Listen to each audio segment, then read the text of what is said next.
At the start of this year, I did something crazy. I moved to Italy alone with no real plan aside from the goal of getting my citizenship through my great-grandparents. And let me tell you, it's been beautiful, it's been messy, it's been lonely and isolating, and it's also been really hilarious. In this video, I'm sharing why I made the move and showing you all the real, raw moments, and not the Instagram version, just the real reality of what it's like moving abroad, and a few things no one tells you about what it's like to move. So why Italy? Why now? The short answer is I'm here to apply for citizenship, or technically to get my citizenship recognized. It's a law that's called jure sanguinis, which basically means right of blood. If you have Italian ancestors and the paperwork lines up, you might be eligible, although there have been a lot of recent changes with that law. I have known about this family history for a long time, but didn't know where to start, and I had been told that it was a long, lengthy process that required a lot of legwork, and they were right. Recently, 2 years ago, I just said, I should really do this. I found out that I had eligibility and I thought, how could I leave this on the table? This is an opportunity. And as it turns out, my timing couldn't have been better because I submitted my application just a couple weeks before the law changed. Now only people with grandparents or parents who are Italian are eligible to apply. If I had waited one more month, I never would have had this chance. And for me, this wasn't about just getting another passport or checking off a box.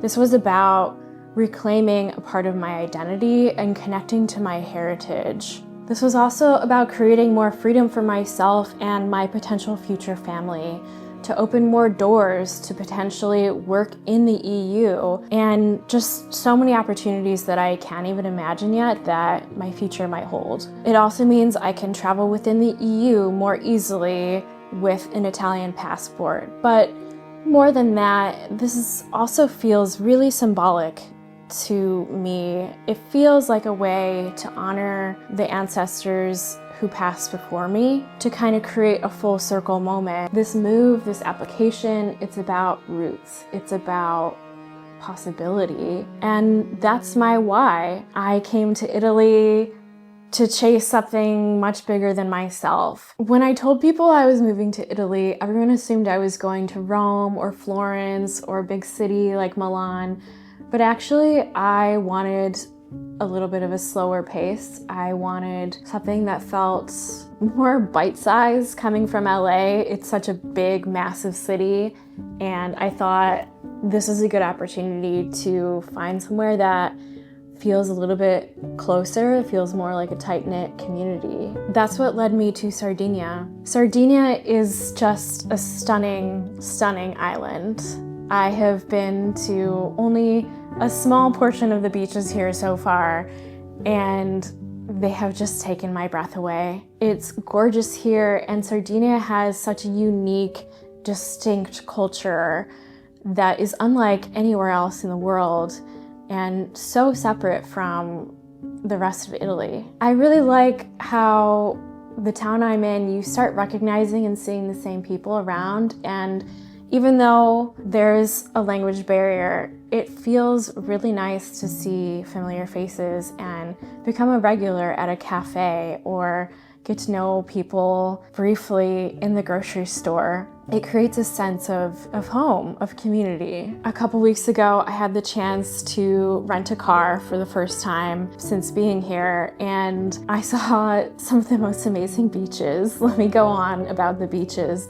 The clearest water you can imagine, and you can just drive for 20 minutes and there'll be an amazing beach. Even from my apartment right now, I can see the water every day. The sea surrounds me everywhere. I mean, I kind of thought, like, if I'm going to move to Italy, why not go somewhere breathtaking, right? Like, it just makes sense. Why not go somewhere beautiful? The first couple days, the first couple weeks were not easy here. I got here when it was the winter, and it was a big adjustment coming here. And even though I'm a pretty independent person, I felt isolated and very alone. The language was a big piece of that isolation, and not many people speak English here. And that's kind of a thing that I love, honestly. It's been a great way to learn Italian. I've been studying Italian. I've been taking Italian classes at a local language school. And, when not a lot of people speak English, it kind of forces you to practice that language. Yet at the same time, as much as I liked that, it also created like a sense of loneliness again. Like, you can't have small talk, or not a lot of it at least. There are moments when you'll find yourself at a store or a cafe and you realize that no one can truly understand you the way that you want to be understood. You can't express yourself the way that you really want to. The words I've learned in Italian so far have been very helpful, but I just can't communicate in Italian as well as I can in my native language, naturally. And so it feels a bit like losing part of your personality for a while. You can't make jokes the way you normally do. I became a much quieter person, a much more reserved, and honestly, I think less confident person, which is very, very jarring, very strange. Even the simple things here can be confusing, like which day of the week to take out the trash. There's a whole sorting system. You have to remember that there's paper, plastic, mixed waste. You have to memorize like this whole second calendar, and it's great for the earth, I think, because, that's a good way to organize the trash. Probably a better system than I have at home in the US, but oh my goodness, it takes a little time to get used to. And don't get me started on cafes and restaurants. I still get confused if I'm supposed to order at the counter, if I'm supposed to sit down at a table and wait for someone to come over, and then like where to pay. They give me a ticket, okay, pay at the cash register. I think that took me a while. Even small stuff like that. And then like, if you do it wrong, people like look at you strange. They're like, what are you doing? People just like give you a stare down and like judge you a bit. It definitely makes you feel like you're a total outsider. And I am. It's just, it can be uncomfortable. But I think that's the lesson. That's those awkward, confusing moments. That's where you learn, you figure it out. You stumble through conversations and you figure out which trash goes where on what day. And little by little, like, you start to belong. You start to feel integrated. You will always have a separate identity, but slowly you get a new normal. And then there are moments that literally stop me in my tracks. I'll be walking down an alleyway and I'll just be thinking, wow, like I actually managed to do this. But there are moments when the language feels exhausting, when all I want is something familiar, some person who's familiar, who's from my old life back at home in the US. I think when we talk about moving abroad, we often romanticize the story of that. We often think it's gonna be incredible and perfect and better than home. And don't get me wrong, it is an adventure. I just think that it's a balancing act. It's a practice in patience. It takes vulnerability, it takes humility. So many times I've just been humbled. And it takes being willing to be a beginner all over again. If you are thinking about moving abroad, it's okay to romanticize it. It's okay to want this so badly that you can barely handle it. The excitement is what's gonna get you on the plane. But I also think be ready for the challenges that you absolutely cannot prepare for. You're going to feel awkward, you're going to get things wrong, and you're going to question whether you made the right choice and if all of this was worth it. I know I have so many times. And I think that that's not a sign you made a mistake. That's just part of it. I think it's all about giving yourself grace. Those tiny moments where you have like a little win where you order your coffee without stuttering, or when you manage to figure out how the trash works.